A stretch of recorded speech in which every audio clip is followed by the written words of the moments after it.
جا رہے تھے کہ اتنے میں 2 انصاری نوجوان پاس سے گزرے اور آن حضرت صلی اللہ علیہ وسلم نے خیال فرمایا کہ نہ جانے ان نوجوانوں کے دل میں کیا خیال گزرے، بہتر ہے کہ ان کی تربیت کے خیال سے ان کو کسی بدگمانی میں نہ پڑنے دیا جائے۔ آپ نے ان دونوں کو بلایا اور بتایا کہ میرے ساتھ یہ میری بیوی صفیہ ہے۔ اس پر نوجوانوں نے عرض کیا سبحان اللہ، معاذ اللہ، کیا ہم آپ پر بدگمانی کر سکتے ہیں؟ آپ نے فرمایا کہ بات یہ ہے کہ شیطان انسان کے اندر خون کی مانند دوڑتا پھرتا ہے، اس لیے مجھے خیال آیا کہ وہ کوئی بدگمانی پیدا نہ کرے، اس وجہ سے میں نے یہ وضاحت کی ہے۔ یہ واقعہ رسول پاک کی باریک بینی، فراست، حکمت اور انداز تربیت کا ایک شاہکار ہے اور آپ کی عظمت کردار پر ایک زندہ گواہ۔ نصیحت اور تربیت کے نئے سے نئے خوبصورت انداز رسول پاک کی سیرت طاہرہ میں نظر آتے ہیں۔ آپ کا عام طریق تو یہ تھا کہ آپ غلطی مشاہدہ کرنے پر فوری طور پر اور اسی موقع پر متوجہ فرماتے، مگر بہت محبت سے اور دل نشین انداز میں کہ کسی کی دل شکنی نہ ہو۔ بسا اوقات ایسا بھی ہوتا کہ آپ اپنی طبعی حیا کی وجہ سے ایسا نہ کرتے، لیکن تربیت اور اصلاح کے بنیادی فریضے سے آپ ایک لمحے کے لیے بھی غافل نہ ہوتے اور نہ ہو سکتے تھے۔ ایسے مواقع پر آپ کا خوبصورت انداز تربیت یہ تھا کہ آپ اپنے چہرے کے تاثرات سے، خاموشی کی زبان سے، مگر بہت بلیغ انداز میں نصیحت کا فریضہ ادا کرتے۔ صحابہ آپ کے چہرے مبارک کو دیکھ کر فوراً سمجھ آتے کہ محبوب آقا کا منشأ مبارک کیا ہے۔ ایسے مواقع پر ایک اور مشفقانہ انداز یہ ہوتا کہ آپ جب بھی کسی ناپسندیدہ بات کو دیکھتے تو ایسے شخص سے بہت کم آنکھوں میں آنکھیں ڈال کر باتیں کرتے اور اپنی نظریں نیچی رکھتے۔ اس انداز سے بھی صحابہ فوراً منشأ رسول اخذ کر لیتے۔ کبھی آپ ایسے مواقع پر اس شخص کی بجائے دیگر صحابہ سے فرماتے کہ کوئی اس آدمی کو کیوں یہ نہیں کہتا کہ وہ ایسا نہ کرے۔ اسی ضمن میں ایک اور بلیغ انداز تربیت یہ بھی تھا کہ آپ اس شخص کا نام لیے بغیر عمومی رنگ میں اس طرح فرماتے کہ لوگوں کو کیا ہو گیا ہے کہ وہ ایسی باتیں کرتے ہیں، کیا یہ کہتے ہیں۔ یہ سب انداز ہیں اس مہربان آقا کے جو اپنے فرض منصبی کو بھی ادا کرتا تھا اور یہ رعایت بھی ملحوظ رکھتا تھا کہ میرے کسی پیارے کے جذبات کو ٹھیس نہ پہنچے۔ رسول پاک صلی اللہ علیہ وسلم کے واضح نصیحت اور تربیت کا ایک اسلوب یہ بھی تھا کہ آپ صحابہ کرام سے بسا اوقات سوال دریافت فرماتے اور صحابہ کے جواب کے بعد صحیح اور حقیقی جواب سے انہیں آگاہ فرماتے۔ اس طریق سے یہ فائدہ ہوتا کہ صحابہ خوب مستعد اور تیار ہو جاتے اور ذہنی طور پر صحیح جواب معلوم کرنے کے لیے اشتیاق اور شوق ان کے دلوں میں پیدا ہوتا۔ یہ ایک حکیمانہ انداز تربیت ہے جس کے فوائد ظاہر و باہر ہیں۔ ایک بار آپ نے صحابہ سے پوچھا کہ کیا تم جانتے ہو اور کیا تم بتا سکتے ہو کہ تم پہلوان کس کو کہتے ہو؟ صحابہ نے کہا کہ جو دوسروں کو کشتی میں پچھاڑ دے اور وہ اسے پچھاڑ نہ سکے۔ فرمایا نہیں، بلکہ حقیقی پہلوان اور جواں مرد تو وہ ہے جو غصے کے وقت اپنے نفس پر قابو رکھے۔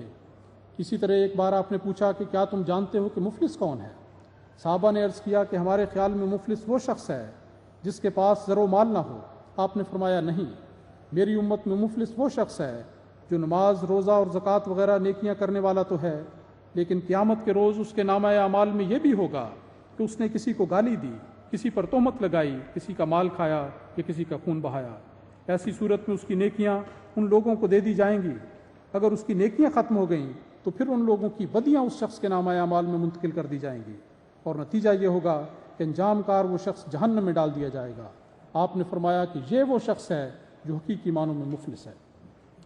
واضح و نصیحت کے موقع پر رسول پاک صلی اللہ علیہ وسلم کا ایک بہت ہی پرحکمت اسلوب یہ بھی تھا کہ آپ بعض مواقع پر نصیحت سے قبل صحابہ سے متعدد سوالات فرماتے جو بظاہر سادہ قسم کے سوالات ہوتے، لیکن آپ کا مقصد یہ ہوتا کہ صحابہ آپ کی بات کی طرف پوری طرح متوجہ ہو جائیں، نیز اس موقع اور وقت کی اہمیت ان پر خوب واضح ہو جائے۔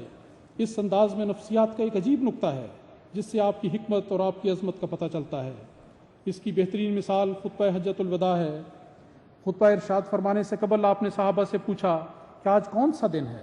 پھر دریافت فرمایا یہ کون سا شہر ہے؟ پھر فرمایا یہ کون سا مہینہ ہے؟ صحابہ نے ان سوالات کے جوابات نہایت ادب سے عرض کیے۔ آپ کا مقصد یہ تھا کہ اس طرح اس دن، اس شہر اور اس مہینے کی عظمت کا پورا احساس ذہنوں میں بیدار ہو جائے۔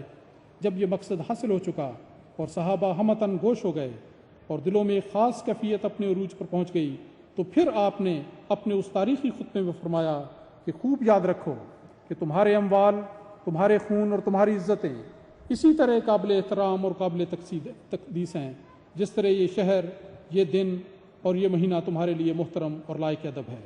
اس سے زیادہ پرتاثیر انداز نصیحت تصور نہیں کیا جا سکتا۔ حضرات، زیادتی ہر چیز کی بری ہوتی ہے۔ نصیحت اور تربیت کرنا بہترین کام ہے، لیکن ہر وقت کی نصیحت اور اس میں تشدد اور تکلیف دہ اصرار اچھی بات نہیں، اور بعض اوقات منفی اثرات پیدا کرتا ہے۔ یہ نقطہ حکمت بھی ہمیں رسول پاک کے انداز نصیحت اور تربیت کے اسلوب میں نظر آتا ہے، اور حقیقت تو یہ ہے کہ آپ ہی ہیں جنہوں نے یہ نقطہ معرفت دنیا کو عطا فرمایا۔ صحیح بخاری میں آتا ہے کہ رسول پاک کا طریق یہ تھا کہ آپ واعظ و نصیحت اور تربیت کی مجالس وقفے اور ناکہ ڈال کر منعقد فرمایا کرتے تھے، اس خیال سے کہ کہیں سننے والے اکتاہٹ محسوس نہ کریں۔ عام طور پر یہ مجالس تربیت مردوں کے لیے منعقد ہوتی تھیں، عورتوں کو اس کا موقع کم ملتا تھا۔ اس بنا پر عورتوں نے درخواست کی کہ ہمارے لیے بھی کوئی دن مخصوص کر دیا جائے۔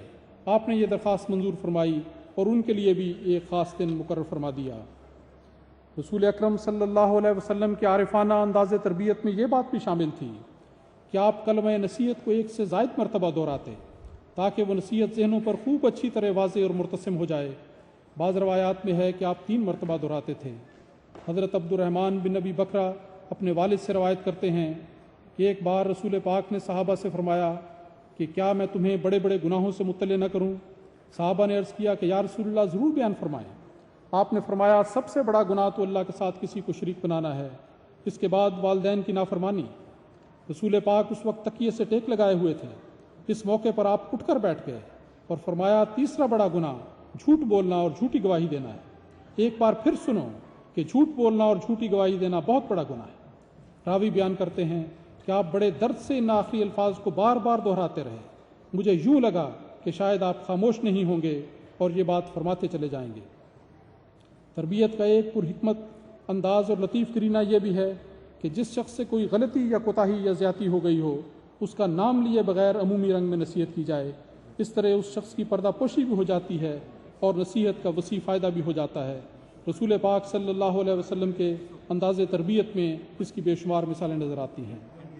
حضرات، نصیحت اور تربیت کرنے کے بے شمار انداز اور لا انتہا اسلوب ہیں، لیکن ایک بات میں پورے یقین اور وثوق سے کہہ سکتا ہوں کہ اخلاق فاضلہ کے دیگر میدانوں کی طرح اس میدان میں بھی صاحب معراج ہمارے آقا و مولا حضرت محمد مصطفیٰ صلی اللہ علیہ وسلم ہے۔ کوئی نہیں جو آپ کا پاسنگ ہو۔ ذرا اس واقعے پر غور کریں اور اندازہ لگانے کی کوشش کریں کہ خدا تعالیٰ نے اپنے محبوب رسول کو تربیت کے کیا کیا نرالے انداز عطا فرمائے تھے۔ حضرت معاذ بیان کرتے ہیں کہ ایک دفعہ رسول اکرم نے میرا ہاتھ اپنے دستے مبارک میں لیا اور پھر فرمایا، معاذ، خدا کی قسم مجھے تجھ سے محبت ہے۔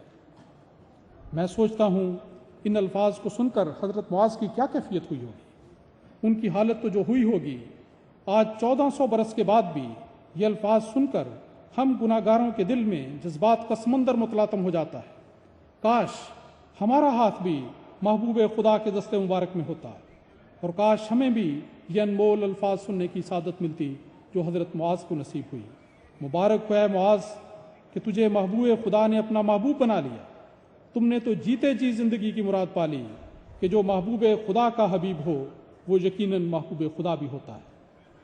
میں جذبات کی دنیا میں کچھ دور نکل گیا۔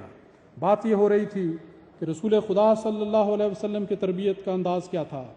حضرت معاذ کو یہ نوید جاویدانی سنانے کے بعد، ان کے دل میں محبت کا جادو جگانے کے بعد، نباز فطرت محمد عربی صلی اللہ علیہ وسلم نے فرمایا کہ اے میرے محبوب معاذ، میں تجھے تاکیدی نصیحت کرتا ہوں کہ کسی نماز کے بعد یہ دعا کبھی تم سے چھوٹنے نہ پائے کہ اللہم اعنی علی ذکر کا و شکر کا و حسن عبادت کا، کہ اے میرے اللہ میری مدد فرما کہ میں ہمیشہ تیرا ذکر کرتا رہوں، تیرا شکر بجا لاتا رہوں اور ہمیشہ بڑی خوبصورتی اور عمدگی سے تیری عبادت بجا لاتا رہوں۔ یہ ایک مختصر سا واقعہ ہے، لیکن اس کی عظمت اور جاذبیت محتاج بیان نہیں۔ ایک عجیب محبت بھرا دل فریب انداز نصیحت ہے۔ کیا یہ ایک حقیقت نہیں کہ 1400 سال کے بعد بھی آج یہ نصیحت سننے کے بعد ہر مرد و زن کے دل میں یہ عزم صمیم پیدا ہو رہا ہے کہ میں بھی ہر نماز کے بعد اس دعا کا التزام کروں گا، اور خدا کرے کہ اس کے نتیجے میں میرا دل بھی محبت رسول صلی اللہ علیہ وسلم کی آماج کا بن جائے۔